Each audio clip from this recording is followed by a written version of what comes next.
We're good. Okay. So,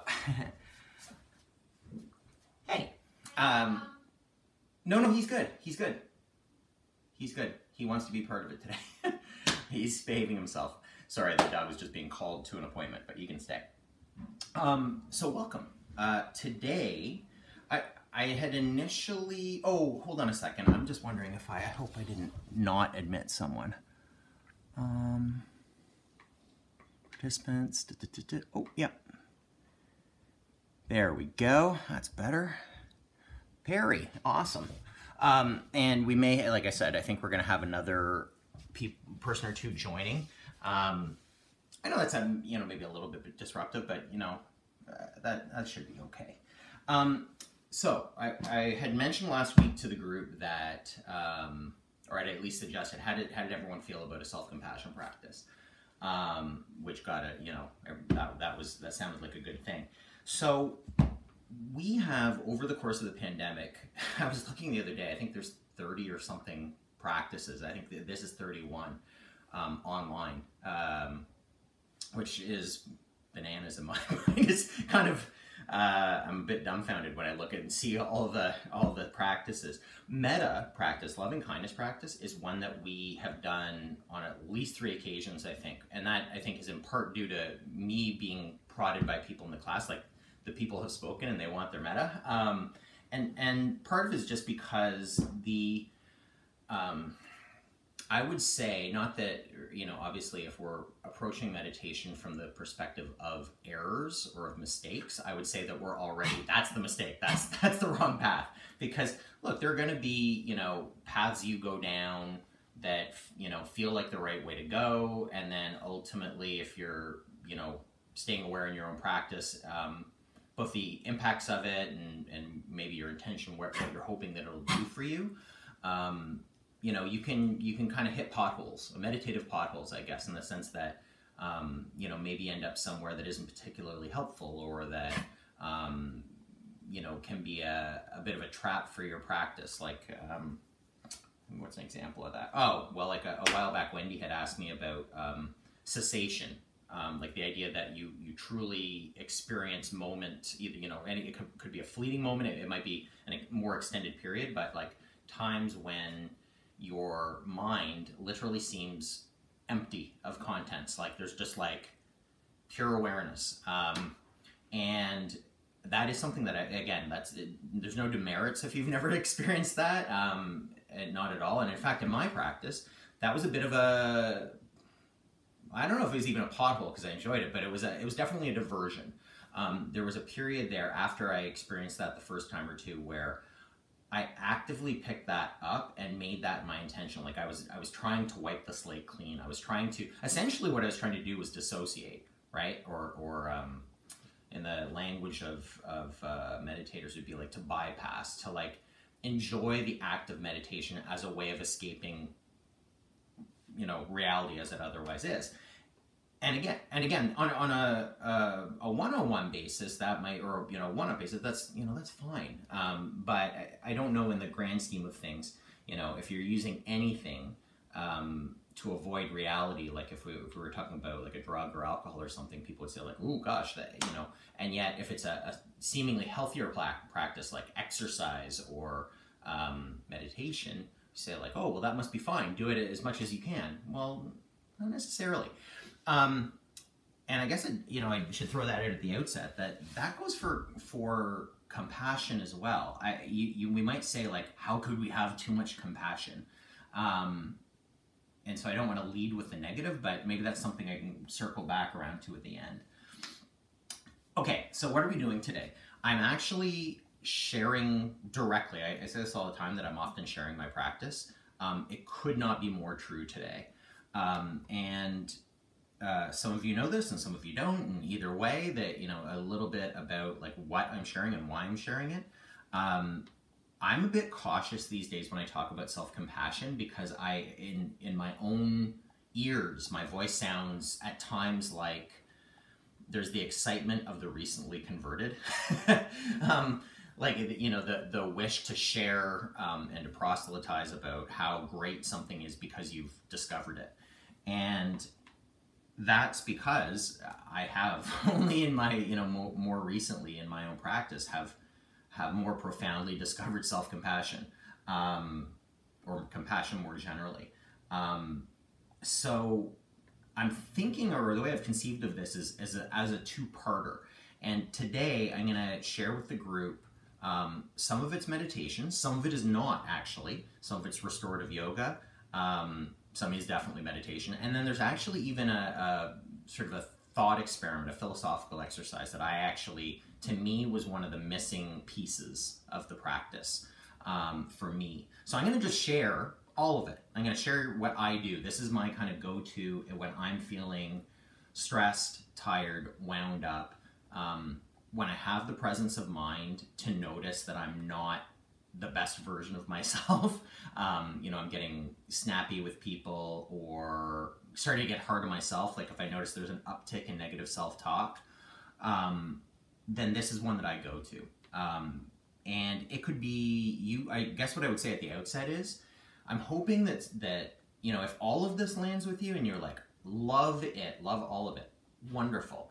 If it doesn't, that's also a-okay, right? Because I'm hoping that you could maybe pick, part 1 you love and part 2 you don't, and part 3 maybe that's so-so. And so you can pick out the parts of it that work for you. You can also, I would really encourage you to feel free to tweak the things, right? Because these are particular to me, although I'm offering them for a more general audience. But make it yours, right? Like at the end of the day, I guess maybe this is the most important disclaimer, is that I would actually argue that meditation is it is an important tool in my own personal self-care toolkit, but meditation, especially for novice meditators, I would argue is perhaps not the best way of relaxing and finding peace, okay? By the way, just as a request, I think it might be Perry, but I'm not sure because, like I say, I took my glasses off. If everyone could just make sure that you've muted your mics, and then at the end of it, I'll definitely get you to drop them back on to ask, so we have some conversation and ask any questions or clarifications. Although, bearing in mind, please don't wait till the end of the practice. If something comes up and you're like, I really need to clarify this, then by all means, it's not going to ruin anyone's day, I don't think, and it really shouldn't for you to speak up and ask a question. I'll address it and we'll move on. Okay? All right, so a word too before we get going about props. I had encouraged people to get blankets and pillows, and like I said, Kathy, oh my gosh, the pillows, that's awesome. So I've got here a couple of blankets, yoga blankets. They're saying, what does it mean to be a yoga blanket? Any blanket will do, but they're just for, yoga classes, they're specific to that. I've got here today another blanket, which we're not going to use in the practice, but you can see I'm having trouble holding this one up. This is a weighted blanket, which I say we're not going to practice with it, but I wanted to just point out that these things exist. If you've read it all, they're kind of having a bit of a moment, people using them as a form of relaxation, of stress relief. I cannot say enough about this thing. My partner and I kind of joke about whoever pulls it on first. It's like, night, talk to you later, because like sleep hits often within 90 seconds and at the outside about 5 minutes. It's not for everyone. Not all people like being weighted down, but if you do, I cannot stress enough how amazing and how restorative that can be. Like what an act of self-care, self-compassion that can be. Okay? Let's begin. Oh, please. They vary no, not at all. That's a great question. They vary in weight. I believe that they're sold with like a range. So this one was for, I think, people that were under 180 pounds, which I'm technically just on the edge of, but yeah. You're so welcome. You're so welcome. The one other hint I would say, and I didn't know this, but this was a gift from my mom to my partner actually, although I made use of it as well. I know from talking to her that many of these blankets, the weight in them will kind of like pool and gather in a corner or whatever. So you really want the ones that are stitched so that it doesn't move around, so that it's a nice even, flow on you. No, you're welcome. Other things that I've got here, a strap. I don't have any bolsters today because I'm not going to need like a yoga pillow, but certainly pillows are great. Regular part of my self-care practice is to use massage balls. They come in many flavors, and yeah, you know, you've got foam rollers and cork rollers, and these are tune-up balls of various sizes. Self-massage is, again, that's not something, in a normal, and you know, in a face-to-face class, I would bring these for everyone, and that would be a big part of the class. Because we're out online, and I can't expect that people are necessarily going to have these. We can do them today, but I point them out, that things like that, wonderful. The only thing I would say there is sometimes people start using really hard things like golf balls and lacrosse balls, and not so much. Okay, last, I have a sandbag here, which I am going to use for the practice. Okay, and the last thing I have here is this, is a book. It's my, this is my self-care journal, essentially, which is something, if you had said journaling self-care, I probably would have, you know, given you a funny look from underneath my glasses, looked askew, but it's an invaluable thing. I really do think that, you know, I jokingly or half-jokingly said, you know, that this is a practice of exploring the laboratory of your mind and body, but in a very real way. If you want to learn from the practice, then I actually think that it's useful to make notes about what works and what doesn't. So it's not to say that anyone has to run right out now and get pen and paper, but if it's something that you're committed to, I think it's a valuable tool. Okay, part one of the practice, let's get ready to relax, okay? What does this look like? Today, it's going to be a few gentle mobilizations, because that's what the group had said last week that they would like. Could we do that before we sit? And the answer to that is, heck yes. I almost said something else. Yes, we can. So allow yourself to come to seated, okay, if you're not already. I do not have myself propped up with anything, but just to be clear, if you are slumped, and the way that you could sort of feel this is if you kind of roll back on your pelvis so that the back of your pelvis, the triangle of bone at the back, is starting to roll back towards the ground, and you can feel your belly separating from your legs, okay? And there's likely then this kind of rolling slope.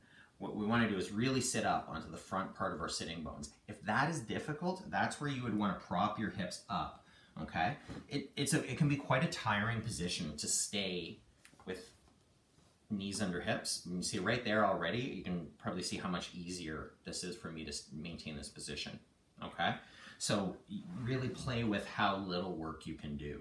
All right, and from a seated pose, let's just take our hands into our lap and big inhale through the nose if that's available to you.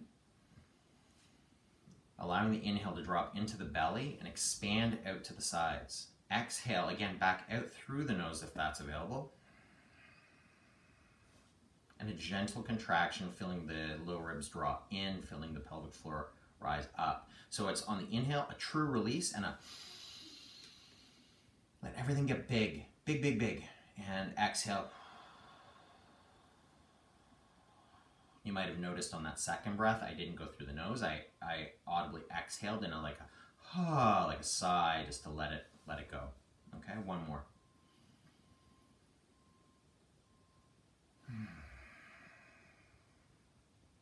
And here, the acronym, I'm a bit allergic to acronyms, but this is such a good one. STOP serves us well, and it's one that you can drop in throughout the day. I try to stop at least a dozen times a day. So the S is just to do just that. We're here, we've stopped before we start. T is take a breath, we've done that too. O is observe. How you doing right now? Okay? And again, this doesn't have to be like a deep dive into like, wow, how is everything, you know, what are my life decisions like, and how is this relationship going? Not at all, just like, how are you feeling, especially physically? Let's tune into our physical body, okay? If you have thoughts, worries, concerns about the rest of what's going on in life, as much as is possible, let's just put them aside, okay? okay? If you've got a sort of nagging feeling, I mean, maybe it's contentment, maybe it's you know, something like wonder or joy or curiosity, like, you know, emotions that tend to feel super open and remarkably pleasant, then great, like let's stay with that. In fact, I'm going to say those again. If you can pick up any of these without effort, okay, like in other words, if curiosity happens, then it's an effort of just like, or a non-effort of making friends with it, just like, oh, okay, hey, this is going on, what's it like? Where do I feel this? What's happening? Okay? Or like I say, anything sort of salutary. If you're feeling closed down, if you're feeling stressed, if you are feeling excess tension, let's just use the breath to ease off of that. Okay? And then we'll take both arms and we'll inhale and open them out to the side. Thumbs roll back to open our shoulders into a healthy position. Maybe the hands come up toward one another. Maybe they come together, but again, this is not a race. If this starts feeling pinchy in any part here, backing off, okay? And then exhale, roll down, and come back in. And then we'll come up through the middle, inhale. Feeling the shoulder blades rise here, exhale, hands come down. Okay, and then I'm gonna take my left hand to my right knee, okay? Getting really, really tall before I turn, okay? We wanna keep our spine in a healthy position. I'm gonna take the right hand, take it behind me, tenting my fingers, and then on the exhale, I'm gonna turn, and you can see I can gently use a little bit of pressure in my hands to pull my body through. Inhale, come out a little bit. Exhale, back in. Maybe looking over your shoulder. But again, remember, our goal here, we're not looking for mobility gains. Come on, back to center. This is all about just creating some space in our bodies, okay? Inhale, super tall, super proud. Exhale, right hand, left knee, left hand behind, turn. Inhale, little release, so I'm letting everything just kind of reset as I inhale. And then exhale, maybe taking it a bit deeper, maybe not. Nice, okay. And then from here, shoulders come up to the ears and release. Inhale. This is a stress position, right? Who needs more of this? Let it go. One more. This time we're not going to let it go down. Instead, we're going to roll it back. Ooh, and a few of those. And then rotating forward, shoulders come forward. Can even, let's do this, just to close off our shoulders or finish getting them ready. First thing we can do is actually, let's bring our left hand out to the side. Right hand can initially, it's gonna come back there, but we can bring it out wide, and then inhale up, and exhale, feel like you're getting smaller on the left side of your body, and then breathe into the ribs that are expanding. We're creating some space through the right. Okay, notice the tendency to want to come forward, or maybe you're leaning backwards, so we're really aiming at side bend here, okay? And then come on back and up, inhale. Exhale, opposite direction, nice. And now we'll bring the hands back up, and it's just like you're stirring a bowl with your elbows. And the hands, if they need to come off a little bit, it's okay. There are no rules here. The only rule is no pain, okay? If you're feeling pain, back off or try a different movement. Switching directions, so now we're circling the bowl in the other direction. Okay. Shake out the hands. Shake, shake, shake, shake, shake, shake, shake. That can be remarkably relaxing, okay? Hands come up. Maybe massage the jaw. See if I can do this without knocking an ear pod out. Okay, we hold an incredible amount of tension in here. Bring your chin up, tip it up, and then jut your chin out like that. Feel the muscle stretch to the front of the chin. Exhale, hands come behind the head. Okay, bring the elbows in, and then not pulling down on, just cradling, stretching at the back of the neck, all of these motions with the neck, super, super slow and mindful. Okay? And then maybe open and the arms, let go. Okay. So, a little bit of movement in here, a little bit of movement in here. I mean, there's lots. So we could move into temples, you could rub your hands and just warm your eyes up, and pull the skin away from the center of your forehead. Like any of these little movements, I mean, maybe you've got your own, but I think that those are really, really nice, particularly if you have a calming motion. One that I use often, not even on the mat, just in the course of my life, is just to tap my sternum. If I'm feeling like I'm all sped up or I'm starting to get, you know, that sort of action, it's just like, it's all good. Just a little pat. Okay. Whew. All right. Then, if moving in this way is like to come up into a low lunge is not inaccessible, I like to open up the fronts of the thighs, because we're going to be doing some sitting. We're going to be doing some lying too, but nothing super fancy here. Maybe come back, hands come to either side and allow the front leg to extend. And then we'll switch legs. A little low lunge. Again, squaring the hips, allowing this to press forward, not dumping through the belly, so a little kind of curl up here of the pubic bone and the sternum coming toward one another, so that we can release what we're hoping to release. Okay, and then come back. Get in the back of the leg.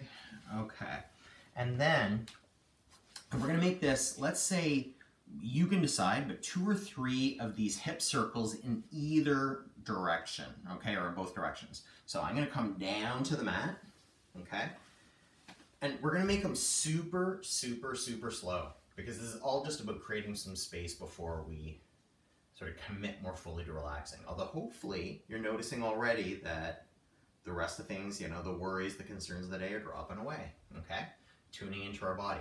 Let's inhale and lift one leg up. Notice the tendency to want to compensate to help it up by doing this, like lifting the leg, helping with the back. We don't need to. In fact, if normally you feel like you can get here, maybe you go here today, okay? It doesn't have to be super big movements, okay? You can use your hands out to the side to give you a little bit of stability, and then just cycling through the calmest, slowest circle. Like you're going to paint the ceiling with your toes. So that was 1.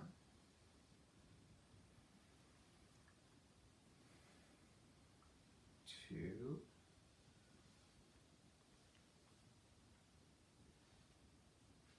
And 3. And when I get to the bottom of this one, I'm going to switch directions. Moving in a clockwise pattern.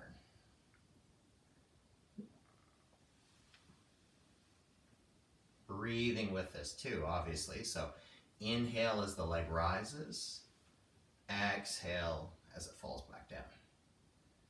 And then I'll let that leg come down, and opposite leg comes up, and sweep. If you find that you're getting little creakiness in your hip, anything that can kind of feel like grindy or anything like that, try leading with your heel, with your ankle, with the outside of the foot rather than with the toes. Or just explore generally, switch directions. That, in my body, that helps to stabilize my hip joint, but again, every body is its own thing, so. All right, and we'll let that go. Okay. And just because, and I remember last week, people really like the windshield wipers, so just before we come back up, let's take both feet as wide as your mat, or it'd be like the length roughly of one of your lower legs, and then allow both knees to drop to one side. You notice the hip rises up, that's okay. And you control the speed of the windshield wipers, okay? This could be like, ooh, just so, especially if I'm chilling out here like this is all about self-care. You know, it's not like, whoo, whoo, whoo, like a heavy rainstorm. It's just, you know, maybe I stop for a moment, something feels kind of clicky or catchy or interesting, maybe I play with that for a moment. Okay. And we'll let that go. All right, now, so that's part one. So how are we feeling? Anything else, any other areas where anyone's feeling like they need a little bit more release before we move on? We're all good. Okay. So, second bit of this is to take a restorative pose. Now, how are we going to do this remotely? And I know that props are all over the place and who knows what this looks like, but here's what I'm going to show you 2 or 3 poses and that are kind of simple and you don't need a ton of props to do. Okay. So option 1, Shavasana. Now, corpse pose. So what I'm actually going to do is make a nice little pillow. Okay. And what you can actually do with your pillow is to just take a corner of your blanket and tuck it under, and another corner of your blanket and tuck it under, and then you've got this sort of like little wedge where your neck, I don't know how well that translates, but where your head can be on the pillow, and you've got the support of the blanket that will come in and actually support your neck. Okay? So, as I lean back here to get that. This is also where if I wanted, if I was cold, you've got the second blanket now to cover up. What can feel really, really nice, I don't have it handy, but is if you have a pillow to put under your thighs, which is just gonna make the anatomy cooperate a little bit so that if you've got any low back pain, gaining some height in here, right under your, in front of your sitting bones, under your hips, that's a nice one. And then the last one is you don't need a weighted blanket, even it could be a regular blanket, it could be like I've got here a sandbag, and you can just place that on your belly. Okay. And then the idea is that we're going to chill out here like that. Okay, so that's 1. Option 2, which is what I'm going to practice today, this is my go-to. This was actually sometimes paired with a practice called crocodile breathing, where you're breathing on your belly and trying to breathe into your back. So this is a shape that I actually use, as part of a more vigorous practice or, a training practice. But here, the name of the game is relaxing. So instead, I'm going to put the pillow this time, or the blanket, I should say. And by the way, if this seems like I'm being persnickety with the folding the blanket and so on, I am, because I'm worth it, and so are you. So, if it's worth doing, it's worth maybe taking the extra moment or two and making sure that it's actually all set up so that you're ready to go. Okay? So what I like to do here, and again, you don't even really necessarily need the blanket. You could just use your arms crossed over and place your head there, okay? Optional, and again, this is if it feels relaxing, I like to put a sandbag here on my low back just to weight that down. This blanket is actually too big for me today, so I'm gonna take it out a bit. Okay, and you're there.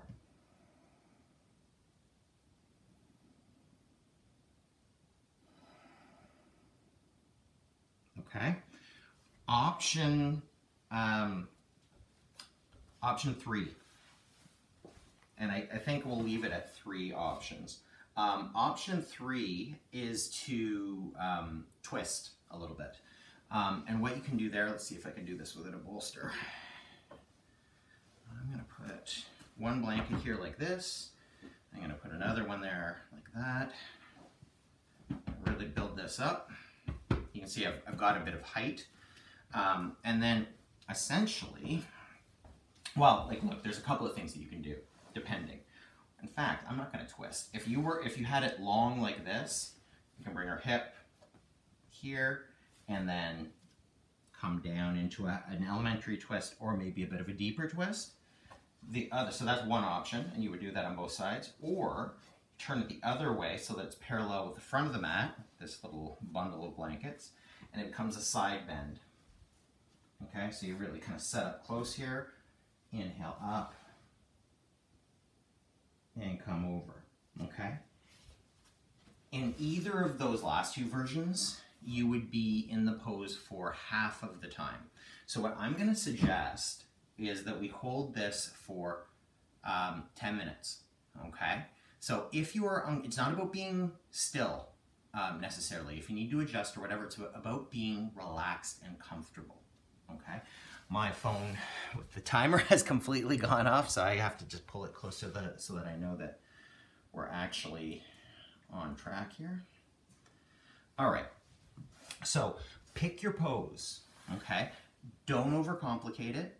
It may simply be sitting, but the idea here is that we're letting go, okay? That we're relaxing into this space.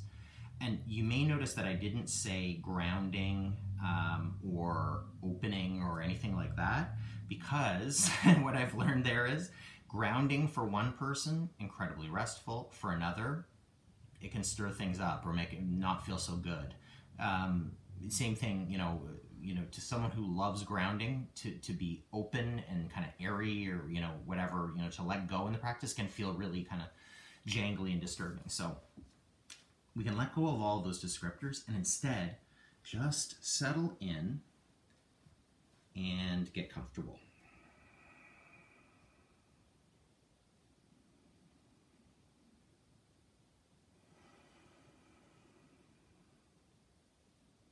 And do feel free to, I'm going to come out of the pose a little bit just so that you can hear me for sure, but you don't have to move at all. I'll kind of hold space so that you can just relax in. You don't have to worry about time. You don't have to worry about what's next. And what's awesome about this is that you don't have to be a human doing anything. You get to be a human being.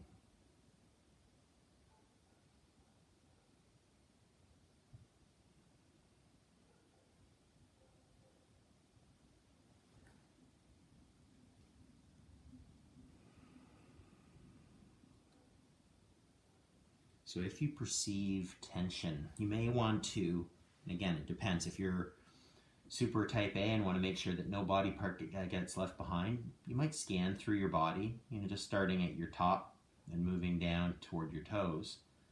And notice if there's any place where you're holding what I'm going to call inefficient tension, okay, or unskillful tension.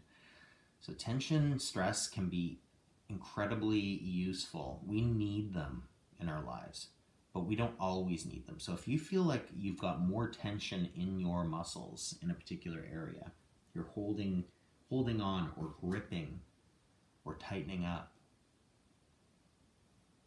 in harmony with your breath, especially with the exhales, just release the tension. It's almost like, and again, if it feels like a game of make-believe, that's okay. I mean, I actually like that way of thinking about it myself. Where you're willing yourself, oh, left hip, tight. Send the exhale down that hip. Release, relax, let it go.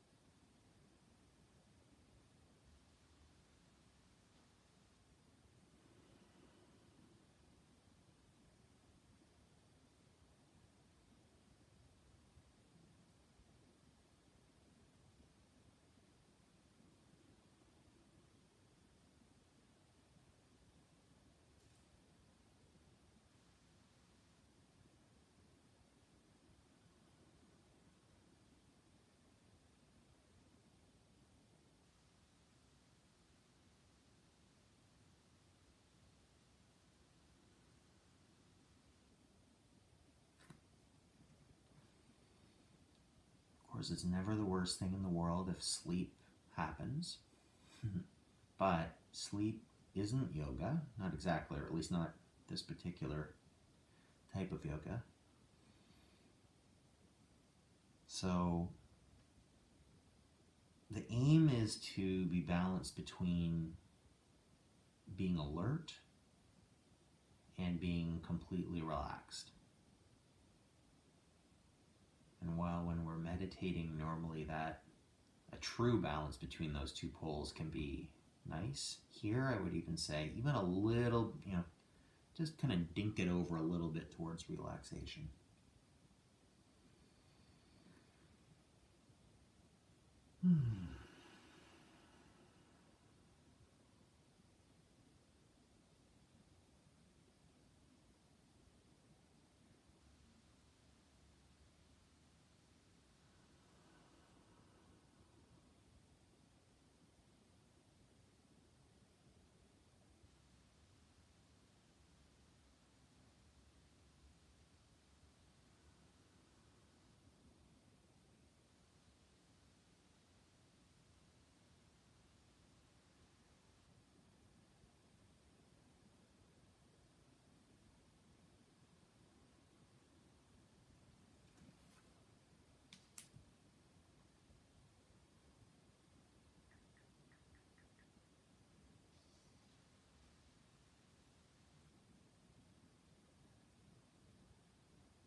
So much of what we do in practices like this is the simple act of noticing. So maybe noticing now, in our last few minutes in this pose, just making sure that you've adjusted, that you're not holding it because you think that's what's expected. This is not an endurance challenge. Okay, in fact, using myself as an example, realize that I did not pad where my ribs were falling, and so that's actually starting to feel a little bit tender.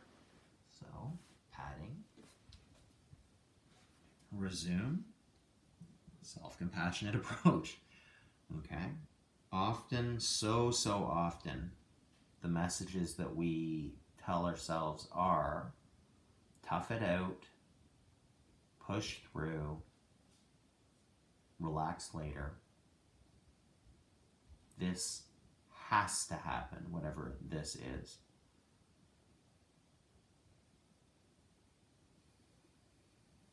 And I guess what I would say there is that we're capable of a little pushback there. Gentle pushback. Things can wait. Thoughts can wait.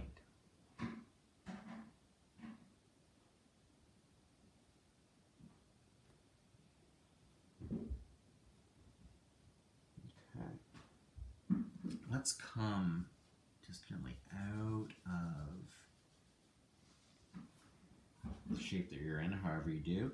Because I'm on my belly, which is already, anytime you're folded forward in yoga, we would consider that to be an introspective pose. I don't think that's just yoga marketing either. I've definitely had the experience of, if I'm in Shavasana, flipped over, like with my belly and face up to the ceiling, it's a very, very different experience being closed in. I often find that when I'm in this shape here, whether I'm working with a sandbag and breathing actively into my low back, or I'm just chilling out like I was just then, is that thoughts will come up, emotions will happen.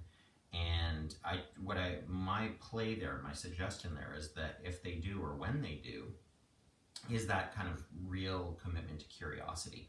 What's going on right now? What's happening? can be very much related to an insight-based practice where, things that in the hurried pace of our daily life we might miss, the simple act of stopping, of taking a few minutes in repose, can have the salutary effect of bringing a new light, shining a new light onto a previously unexplored anything, problem or challenge or what have you. Okay? Now you can maintain one of those positions, or if you had a different pose. So let's say you were on your belly and now you're like, actually, okay, I want to balance that off by being on my back for the next stretch, which is going to be, this one will be a little bit shorter. I'm thinking more like 5 minutes for this one. But this is where I would meditate. Okay, so just to be clear, if you were like building this for yourself, I mean, it might be a little bit different, but for me, again, I would say explore, but I really like, some sort of somatic release, let all the kind of loose energy out of the body, and that's the first part of what we did. And then the second is, like I say, it can be as simple as 10 or 15 minutes in 1 or 2 or 3 restorative poses, okay? And again, I guess what I would suggest there is, I'm not trying to undersell my value as an instructor or any yoga teacher or meditation teacher for that matter, but there's an intuitive wisdom in the body. I really do believe this, that if you, I'm recognizing that I was talking all about how for me it comes down to practice and science, but I do believe this, and I believe it through practice, that if you listen to your body closely and with patience and with kindness, it will tell you what it needs often. Not always, but often. So, it doesn't have to be a fancy dancy yoga pose. It might be a hot bath. It might be, safely. It might be, which is to say with a spotter, if that's something that that you would want to do that safely. Or it might be a long walk. Or it might be, petting your dog or whatever it is, right? It doesn't always have to be meditative. Okay, I'm actually going to sit for this part, but let's take your second position, whatever that happens to be. I'm again just going to set our timer here. Okay, now this is a very particular thing that I do meditatively, and I don't really have a name for it other than I'm playing with the shape of my awareness or my attention, how I am in this moment. And I'm going to roll you through 3 or 4 different ways that you might shape your attention right now, okay? So we're already sitting, we're already doing it. And then as I roll you through these options, you can sort of play with, you can pick them up and try them out, or you could stay with one that you know works for you. Okay, option 1 is to focus your awareness in on something. It doesn't have to be in on your breath or on your body. Particularly if you're feeling super stressed, or if your body itself is holding trauma or doesn't feel like a safe space, which can happen, then maybe it's an external object, a sight or a sound or something else. But if this is the practice for today, then commit to that. Commit to a thing. And just pay attention to that thing. And why would I do this? When do I break out this particular approach? Which again this is sort of like meditation 101, right? Pay attention to your breath. Focusing and building concentration can feel, with practice, remarkably restful. So this is one that I drop into on the days where I am feeling scattered, where I am feeling pulled in a bunch of directions, particularly with respect to obligations.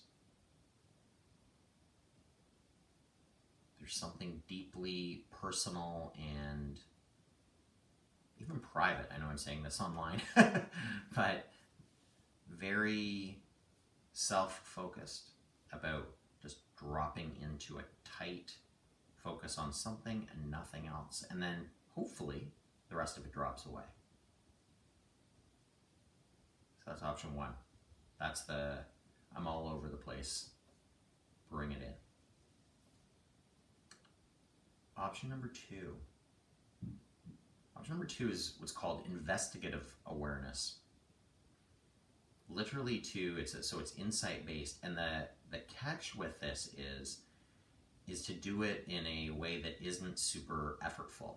So what you are not doing is making a list or checking it twice.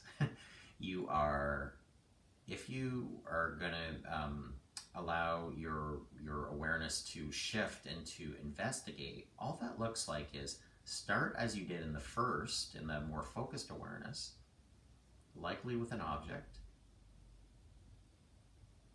and stay with it until your attention is pulled away by something. And then the play there is to actively investigate what has taken your attention and what is the character of that experience.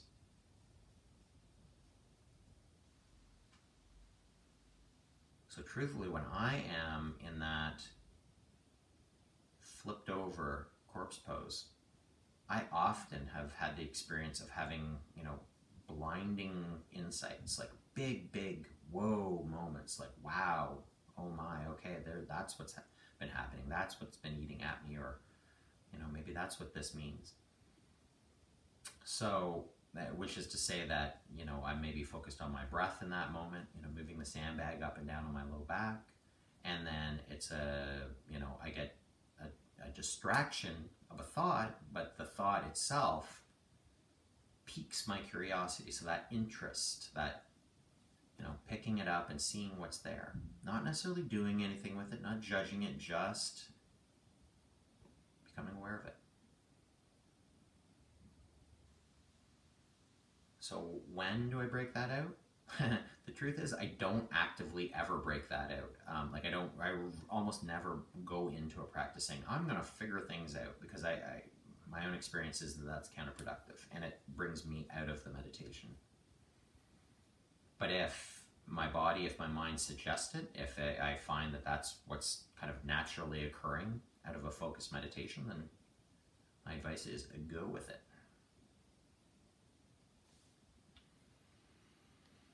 Option three, which is sort of a variation on option two, is to go with flexible awareness, sometimes called choiceless awareness.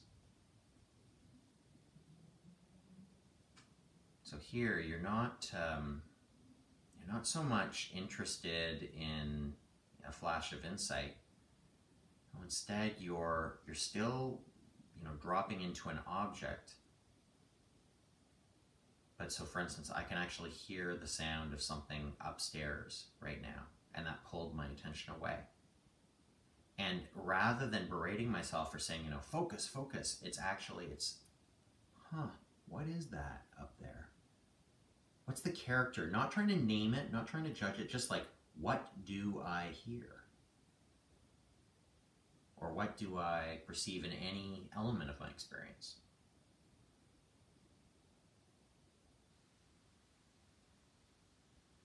So this can be kind of the flip side of, if you're feeling scattered, sometimes, the name of the game isn't to fight it, it's to go with it. Kind of like you're in a car that's, hit a skid, and they always say, like, turn into the slide and it'll help you to pull out. Same principle. You're not trying to pull out of anything. You're just allowing your attention to move on its own.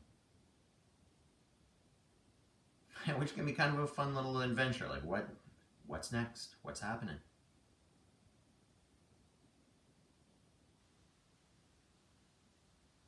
You might sense things that take on a new resonance. This is where you can, again, I don't want to overstate it, but you may experience awe. You may experience wonder.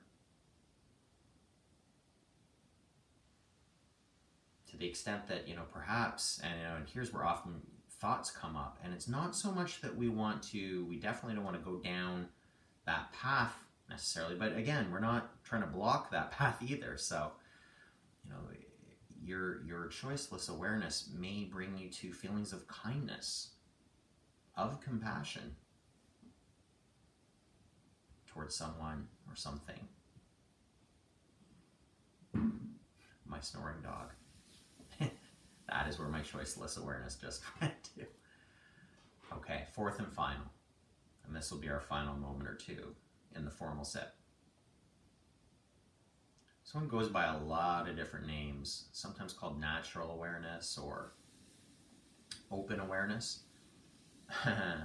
I for a long time, before I even knew what this was called, I was practicing this way. Before I was taught by someone, oh, so that's what I've been doing. Open awareness can feel, it's perhaps a more advanced practice because you're not working with an object. And it would take more than I have to time-wise, like this, we could do an entire practice just on this, but, so I won't take you through the nitty-gritty, but it's really just, it's like radical opening. Becoming aware of all of it, right? The full catastrophe. This is life right now. And if you can catch that sort of wave of experience, you may begin to notice how, although, you know, the beginnings of meditation can seem awfully boring, or, you know, I just want this to be over. And instead, you know, it can be really, it can be a lot. It can be a lot of good. When do I roll out this one? Actually, this is my go-to. This is my default setting. The other ones are kind of feel like need-based. For me to be aware without an object, to feel like I am integrated into my surroundings and vice versa. And then just really being with all of it.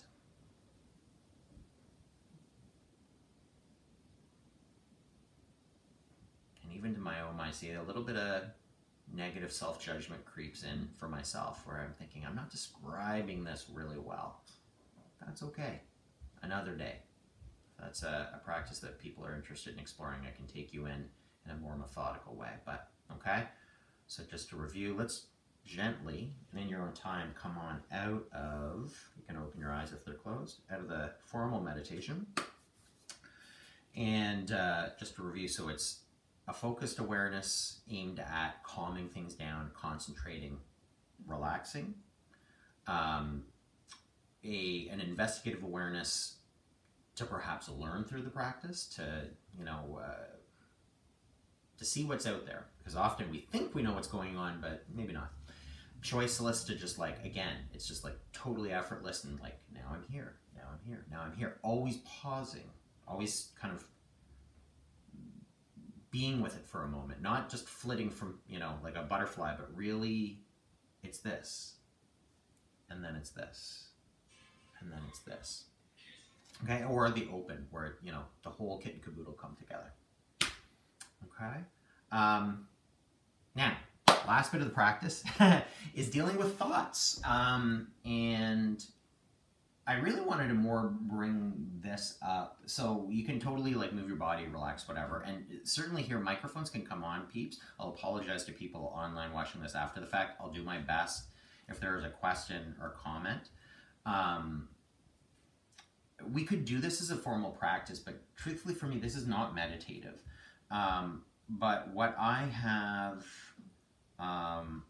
here's what I've learned about meditation for me over the last number of years in stages. Stage 1, mindfulness, but mindfulness without compassion. I was so focused in the initial stages of my own sort of journey through meditation that I left the hurtfulness, I think is what, you know, what many meditators would call it, out. I was so focused on being focused that I wasn't being super nice to myself. And so this is where self-compassion comes in.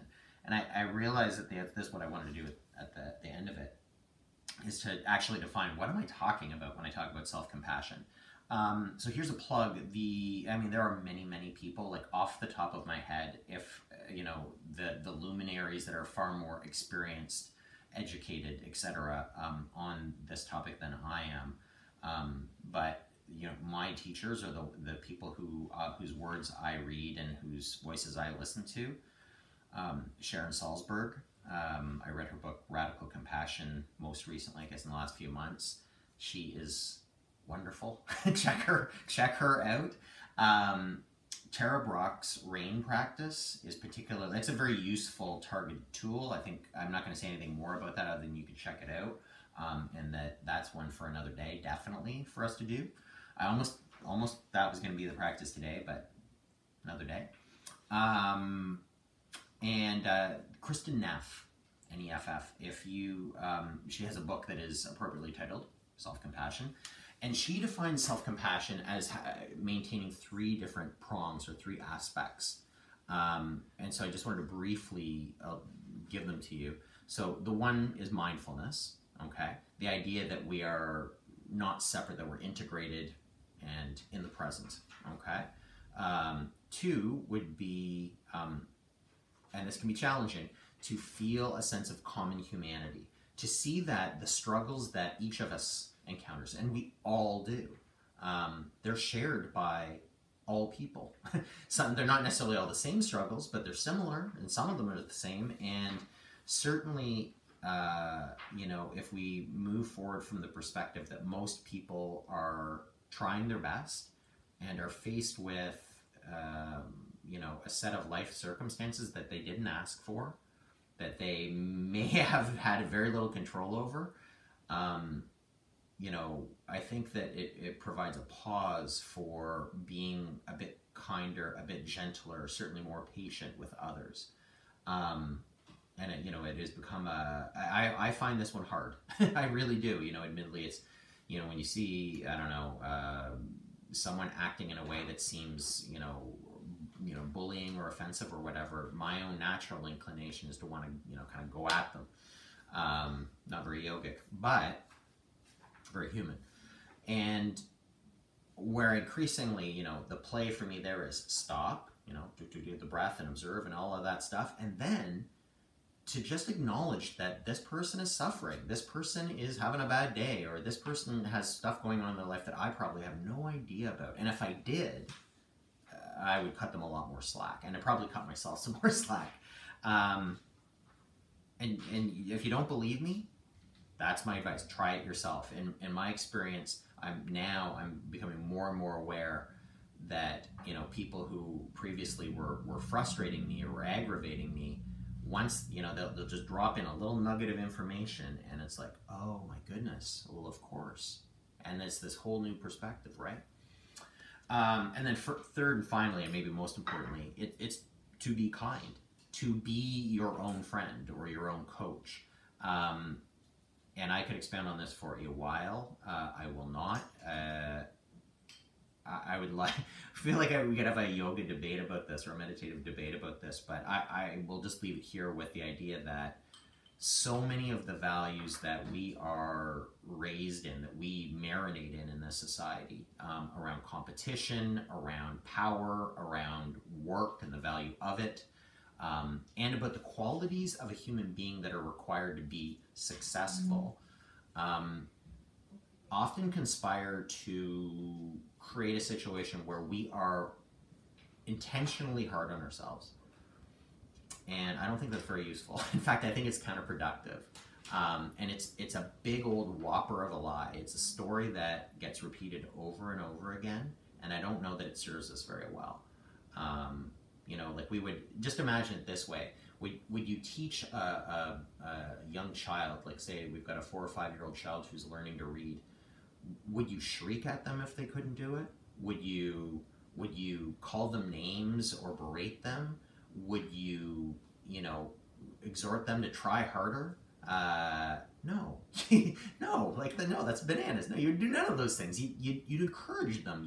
You'd care for them. You would support them. You would, you know, you would do all of these things, and the irony is that we often don't do these things for ourselves.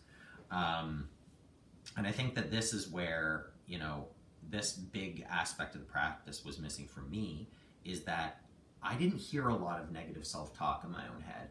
So I felt like maybe I don't need self-kindness or self-compassion practices, because hey, I like me. Like, what's the need for any sort of support there? I'm already giving it.